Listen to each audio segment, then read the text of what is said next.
देसी पॉडकास्ट सबसे फास्ट में स्वागत है।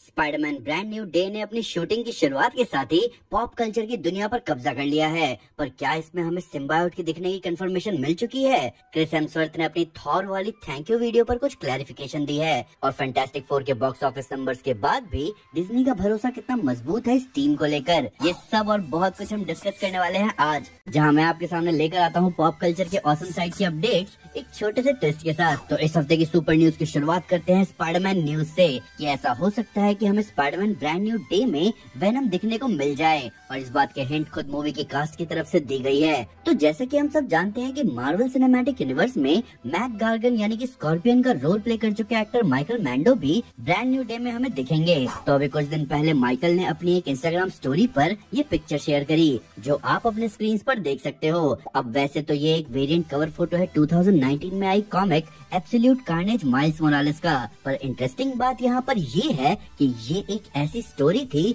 जहाँ पर मोस्टली स्कॉर्पियन और वेनम थे, पर इन दोनों कैरेक्टर्स की शेयर्ड हिस्ट्री भी रही है, और वो है 2005 में आई comic Marvel Knight Spiderman issue 10 में। अब इस इशू में मैक गार्गन वेनम के साथ जुड़ जाता है और नया वेनम बन जाता है। तो माइकल मैंडो के इस पिक्चर को पोस्ट करने से कहीं ऐसा तो नहीं है कि जो हम एंटिसिपेट कर रहे हैं कि माइकल मैंडो हमें स्कॉर्पियन के रोल में दिखेंगे, ये चीज ना होकर कहीं वो हमें मैक गार्गन वेनम के रूप में तो नहीं दिखेंगे। अब बेशक सिम्बायोट कोई भी विलन बने, पर हमारे हीरो के हाथ में भी ये सिम्बायोट आना चाहिए ताकि हमें ब्लैक सूट स्पाइडरमैन दिख सके। अब जब माहौल स्पाइडरमैन का चल ही रहा है, तो आइए स्पाइडरमैन से ही जुड़ी एक रूमर रिपोर्ट के बारे में बात करें। इंडस्ट्री इंसाइडर डैनियल रिकमैन ने रिपोर्ट दी है कि ब्रांड न्यू डे मूवी पिछले तीनों ही स्पाइडरमैन मूवी से ज्यादा डार्कर टोन होने वाली है, और उसके कंपैरिजन के लिए डैनियल ने बताया कि हम ब्रांड न्यू डे को द अमेजिंग स्पाइडरमैन 2 और फिर कॉमिक के क्रेवन द लास्ट हंट जितना डार्क मान सकते हैं। अब अगर ऐसा हुआ तो स्पाइडरमैन ब्रांड न्यू डे आज तक की सबसे डार्केस्ट स्पाइडरमैन मूवी बन जाएगी, जहाँ पर शायद हमें मैच्योर थीम और ग्रिटी टोन दिखे। और कहीं ना कहीं ये रिपोर्ट सच भी लग रही है, क्योंकि ऑलरेडी हम जानते हैं कि मूवी में पनिशर है, और पनिशर के इस मूवी में होने का मतलब है कि स्पाइडरमैन के मोरल तो भाई यहाँ पे बहुत जबरदस्त टेस्ट होंगे, जहाँ पनिशर भी स्पाइडरमैन के आगे वही सवाल रख सकता है जो उसने डेयरडेविल के आगे रखा था कि क्रिमिनल्स के साथ क्या करना चाहिए। अब अगली अपडेट है कि इस week Spiderman brand new day से बहुत सारे सेट इमेजेस और सेट वीडियोस हमारे सामने आए हैं, जिनमें से स्पाइडरमैन का वो प्रैक्टिकल स्विंगिंग वाला स्टंट हमारे सामने आया, और इसे आप सब अपनी स्क्रीन पर देख सकते हो। पर अब वही एक और सेट इमेज भी हमारे सामने आया है, जहां हम पीटर और एमजे को एक सिमेट्री में मिलते हुए देख सकते हैं, जहाँ वो आंट में से मिलने आए हुए हैं। पर अगर आप इस सेट इमेज को ध्यान से देखोगे तो आपको यहाँ पीटर चोट खाया हुआ दिखेगा, जिसका मतलब है कि ये सीन बहुत इंटेंस फाइट सीन के बाद हमें दिखेगा। पर ज्यादा बड़ा सवाल यहाँ पर ये है कि एमजे पीटर को स्पाइडरमैन नो वे होम के एंड में भूल चुकी थी, तो यहाँ पर वो दोनों साथ में कैसे हैं? क्या पीटर से जुदाई का गम ज्यादा सहा नहीं गया जो उसने एमजे को जाकर अपनी आइडेंटिटी बता दी? या फिर ऐसा भी हो सकता है कि जिंदैया का हमें इस मूवी में कैमियो दिखे। यहाँ ये भी हो सकता है कि एमजे बेशक पीटर को भूल चुकी है, पर उसे आंट में याद है और वो आंट में को रिस्पेक्ट देने के लिए वहाँ आई है। अब जवाब चाहे जो भी हो,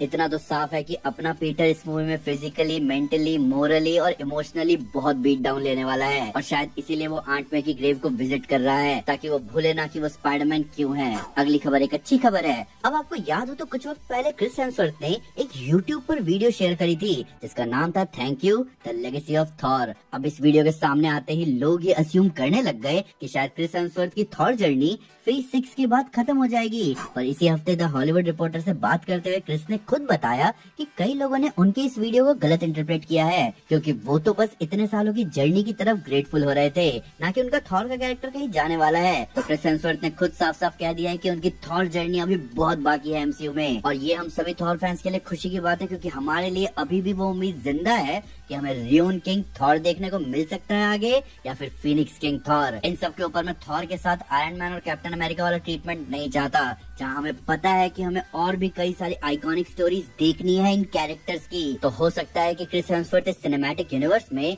हमें एक बहुत जबरदस्त थॉर सागा आगे दे ही दे, शायद हमें एक फेज वॉर ऑफ द रियंस पर ही मिल जाए। अब अगली खबर थैनोस फैंस के लिए है। तो जॉश हॉरोविट्ज के पॉडकास्ट पर बात करते हुए थैनोस का रोल प्ले करने वाले एक्टर जॉश ब्रोलिन से जब ये पूछा गया कि क्या वो एमसीयू में वापस आना चाहेंगे, जिसपे जॉश का जवाब सुन के आप सही में खुश हो जाओगे। जॉश ब्रोलिन ने सीधा सीधा कहा कि अगर मार्वल मुझे आज आज कॉल कर दे तो मैं कल वहाँ पहुँच जाऊंगा। अब ये जवाब हमें बताता है कि जॉश ब्रोलिन अपने थैनोस के रोल को लेकर कितने पैशनेट हैं। पर जॉश ने आगे जो कहा वो तो और भी इंटरेस्टिंग है। जॉश ने आगे बताया कि वो 1 साल के अंदर 4-5 बार ही रॉबर्ट डाउनी जूनियर से बात कर पाते हैं, पर वो हफ्ते में 5-6 बार रूसो ब्रदर्स से बात करते हैं, और स्पेशली वो जो रूसो से सबसे ज्यादा बातें करते हैं, सबसे ज्यादा।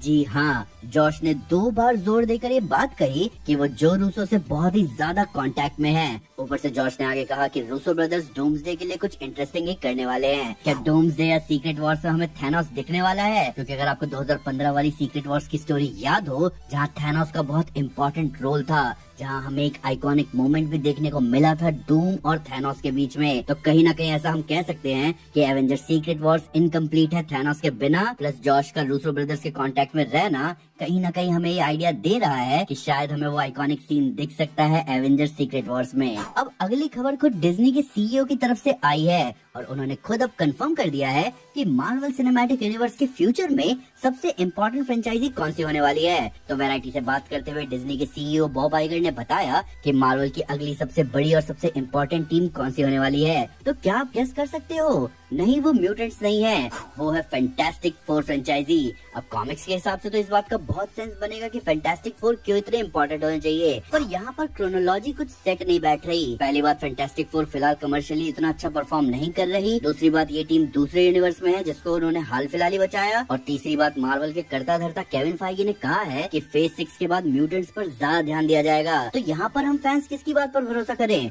मार्वल के बॉस की या मार्वल के बॉस की? हालांकि मार्वल के थोड़ी बहुत अच्छी खबर फिलहाल ये है कि फैंटास्टिक फोर फर्स्ट स्टेप्स अपने तीसरे वीकेंड के साथ captain America brave new world के बॉक्स ऑफिस नंबर्स को क्रॉस कर चुकी है। अब वक्त है फ्लैश की स्पीड में अपडेट्स देने का। वैरायटी की तरफ से खबर आई है कि सोनी स्पाइडरवर्स मूवी में दिखने वाले स्पाइडर पंक पर एक स्पिन ऑफ मूवी बना रहा है। प्लस इनसाइडर डैनियल रिकमैन ने रिपोर्ट सामने रखी है कि स्पाइडर पंक मूवी के साथ साथ स्पाइडर वुमन और वेनम पर भी एनिमेटेड मूवीज आने के प्लान हैं। अभी कुछ वक्त से रूमर चल रहे थे कि मैट रीव्स की बैटमैन 2 में हमें रॉबिन भी देखने को मिलेगा।